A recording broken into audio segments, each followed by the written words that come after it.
Assalamualaikum warahmatullahi wabarakatuh. Perkenalkan, saya Ayuni Melandari, mahasiswa D3 Hubungan Masyarakat angkatan 2019, Fakultas Ilmu Sosial Universitas Negeri Jakarta. Pada kesempatan kali ini, saya akan mewawancarai dua narasumber untuk memenuhi ujian tengah semester mata kuliah interview. Untuk narasumber yang pertama, saya akan mewawancarai kakak sepupu saya bernama Hairani Putri yang bertemakan tips sehat dan positif selama masa pandemi. Halo Kak, gimana nih kabarnya? Apakah saya boleh minta waktunya sebentar untuk melakukan wawancara mengenai COVID? Untuk kabarnya alhamdulillah baik. Boleh silakan. Apa kesibukan Anda di masa pandemi saat ini? Untuk kesibukan saat ini saya melakukan kegiatan yang biasa mahasiswa lakukan seperti kuliah online, terus tugas juga online kan, dan bantu orang tua di rumah. Untuk saat ini paling saya juga menjalankan hobi saya seperti memasak. Dan dari hobi ini, saya juga suka mencari resep-resep yang baru untuk mengisi waktu luang saya, seperti itu. Apakah Anda pernah keluar rumah tanpa ada kepentingan seperti bermain atau berkumpul? Kalau untuk keluar rumah pastinya ada kepentingannya ya. Kalau untuk berkumpul saat ini saya masih belum terlalu berani, paling cuman ke tempat yang tidak jauh dari rumah yang masih bisa dijangkau. Di mana tempat yang biasanya Anda kunjungi di masa pandemi saat ini? Untuk tempat yang biasa saya kunjungi itu seperti warung, pasar, supermarket. Kalau supermarket kan seperti kayak Indomaret, Alfamart. Kadang kan juga saya melakukan arisan di rumah keluarga terdekat saya. Pokoknya saya keluar untuk kepentingan aja. Apa kendaraan yang biasa Anda gunakan saat berpergian keluar rumah? Untuk keluar rumah biasanya saya memakai kendaraan pribadi karena belum berani untuk menggunakan kendaraan umum, dan kendaraan umum kan juga sekarang dibatasi kan untuk penumpangnya dan penggunaan jamnya gitu. Apakah Anda memiliki rasa takut untuk berpergian keluar rumah? Kalau rasa takut sih pasti ada, apalagi kan untuk angka COVID yang terus meningkat setiap harinya. Seperti itu. Lalu bagaimana cara Anda menghindari terkena COVID ketika berada di luar rumah? Untuk menghindarinya, saya tetap menerapkan protokol kesehatan yang saya terapkan sampai saat ini seperti memakai masker, mencuci tangan, dan menjaga jarak, dan menjauhi kerumunan seperti itu. Baik. Apakah Anda termasuk orang yang terlalu memikirkan COVID yang negatif atau sebaliknya berpikiran positif tentang COVID? Kalau untuk saat ini saya tipe orang yang tetap berpikir positif karena menurut saya penyakit COVID ini masih bisa disembuhkan. Lagi pula kan saya keluar rumah untuk kepentingan bukan kesenangan aja gitu. Bagaimana sih Kak cara membangun pola pikir positif seperti itu?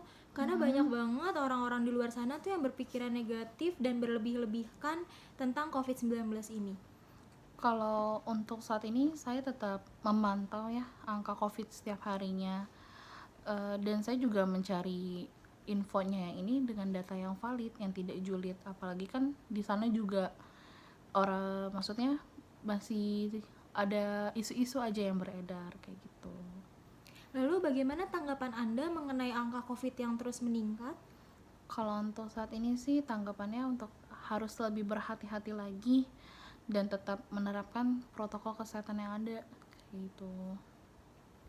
Sejauh ini apakah Anda pernah mengalami gejala-gejala COVID?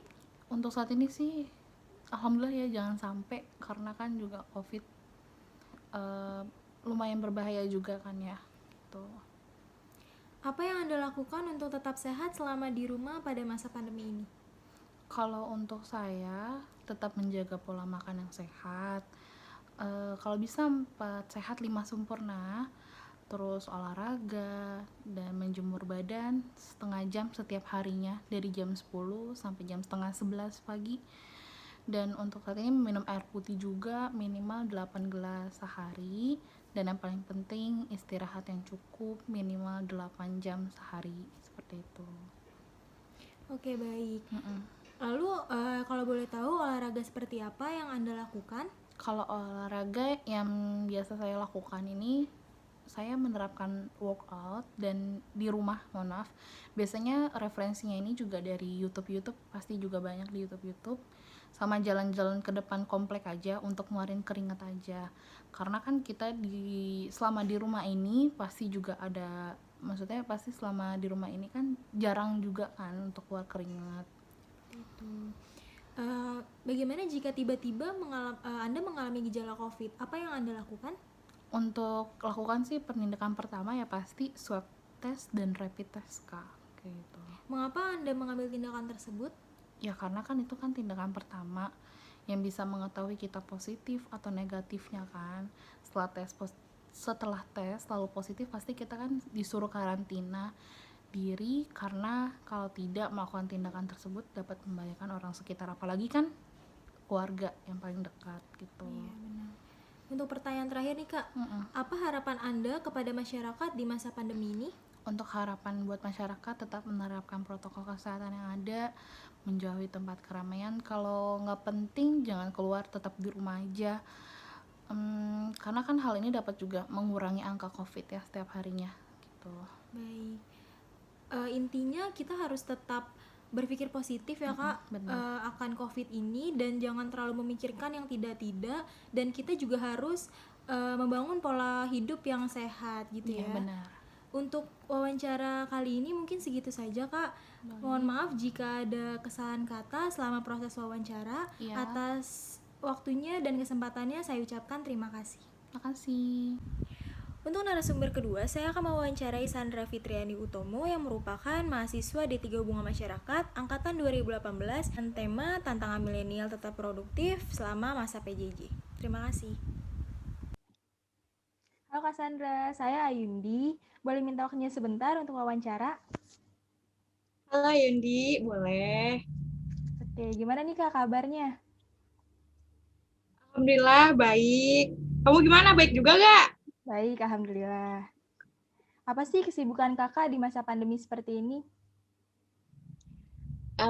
Masa pandemi seperti ini yang pastinya PJJ. Nah, sekarang berhubung semester 5, jadi banyak juga tugas-tugas dari kampus, terus organisasi juga di Gedung G kayak gitu. Gitu. Setiap orang kan dianjurkan nih untuk tetap di rumah, mulai dari bekerja, belajar, bahkan berkomunikasi. Menurut Anda, mengapa harus diberlakukannya pembelajaran jarak jauh di masa pandemi seperti ini? Masa pandemi ini di belakang PJJ itu sebenarnya sih lebih Yang pertama itu kan anjuran dari pemerintah juga untuk PJJ, belajar dari rumah, kerja dari rumah, itu kalau bisa gitu ya. Soalnya menghindari juga penularan COVID-19 kayak gitu. Lalu bagaimana sih Kak cara Anda menyesuaikan diri dengan adanya pembelajaran jarak jauh? Menyesuaikan waktu awal PJJ itu sekitar bulan Maret mau April itu kan awal PJJ ya. Itu juga sebenarnya tuh kayak kaget juga sih, ternyata kayak gini ya PJJ. Yang pertama tuh kayak ada hambatan-hambatan juga, misalnya koneksi internet, terus teknis-teknis lainnya kayak gitu. Lalu bagaimana cara Anda meminimalisir hambatan tersebut? Untuk meminimalisir, paling lebih mempersiapkan gitu kan, kalau misalnya ada PJJ, kita siapin dulu nih, mungkin koneksi internetnya, kita cek dulu, terus teknis masalah dari mungkin laptopnya ngehang atau handphone yang ngehang, kayak gitu. Kapan sih Kak perkiraan kegiatan PJJ ini akan berakhir? Kalau PJJ akan berakhir itu sebenarnya aku juga kurang tahu, tapi ya semoga aja karena udah ada vaksin juga kan, nggak tahu nih kita bakal disuntik vaksin juga kapan, ya pasti berdoa aja semoga cepat kelar gitu kan pandeminya, biar kita ketemu lagi langsung gitu. Amin. Menurut Anda, apa sih kelebihan dan kekurangan pembelajaran jarak jauh kayak gini? Kalau kekurangan, mungkin kalau untuk kekurangan, yang pasti kan Indonesia itu kan luas gitu ya. Pasti di daerah-daerah lain juga masalah koneksi internet atau masalah teknis lainnya kurang juga gitu kan. Mungkin di kota besar bisa koneksi internetnya lancar, tapi belum tentu di daerah juga bisa gitu lancar secepat di kota-kota besar kayak gitu. Nah, untuk kelebihannya mungkin efisiensi waktu sih. Jadi kalau misalkan kita setiap hari itu kuliah, biasanya kan kita hadir rapat tuh cuma sekali. Cuman kalau karena PJJ ini, bahkan tuh rapat dalam sehari itu bisa 2 kali, kayak gitu. Terus ditambah kuliah juga. Ya, Cassandra, apakah pembelajaran jarak jauh ini meningkatkan produktivitas khususnya untuk kaum milenial seperti kita? Kalau untuk produktivitas itu kembali lagi sih ke orangnya. Dia itu bakal memanfaatkan waktu luangnya selama di rumah atau enggak, kayak gitu. Kayak gitu yuk. Oh gitu ya. Bagaimana tanggapan Anda mengenai orang-orang yang tidak mengenal teknologi? Sedangkan teknologi ini kan sangat mendukung adanya pembelajaran jarak jauh ya. Hmm. Nah, kalau untuk orang yang kurang paham dengan teknologi, untuk di saat ini gitu kan, pandemi 19 ini, ya mau gak mau, orang yang belum paham akan teknologi harus mengenal nih teknologinya. Kayak gitu, jangan sampai kita ketinggalan gitu sama keadaan kayak gini, kayak gitu. Oke, untuk sebagian generasi milenial sekarang mungkin bisa dibilang kebanyakan dari mereka tuh lebih milih berdiam diri di rumah hanya untuk sekadar bermain gadget gitu ya. Bagaimana sih Hmm. Kak tanggapan Anda mengenai milenial yang tidak produktif seperti itu? Kalau untuk dibilang produktivitas seseorang atau enggak, itu juga kembali lagi ke orangnya masing-masing kayak gitu. Mungkin di rumahnya mereka gitu kan, walaupun dia nggak produktivitas kayak gitu, mungkin dia bisa bantuin orang tuanya di rumah atau dia bisa apa namanya berdagang gitu, berdagang sendiri, berwirausaha sendiri kayak gitu. Iya yuk. Apalagi banyak banget ya Kak yang suka Mm-mm. bisnis-bisnis online gitu ya. Iya, ini bukan awal sih kayaknya sih kalau pandemi kayak gini. Jadi dia juga berusaha juga, terus membantu orang tua juga di rumah kayak gitu. Oke, pertanyaan terakhir ya Kak. Apa sih Mm-mm. harapan Anda kepada kaum milenial di masa pandemi seperti ini?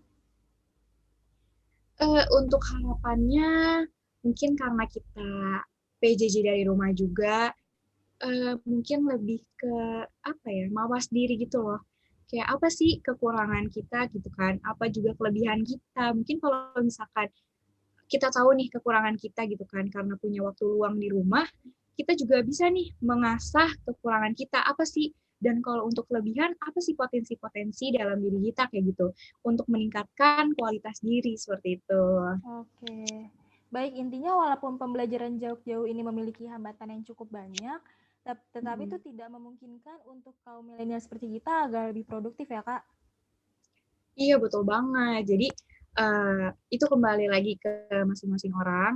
Mungkin ada yang bisa belajar lewat YouTube kayak gitu, atau dia berusaha di rumah gitu membantu orang tuanya mencari uang kayak gitu. Oke, mungkin cukup sekian wawancara dari saya. Mohon maaf jika ada Hmm. salah kata selama proses wawancara. Terima kasih atas waktu dan kesempatan yang Sandra. Iya sama-sama.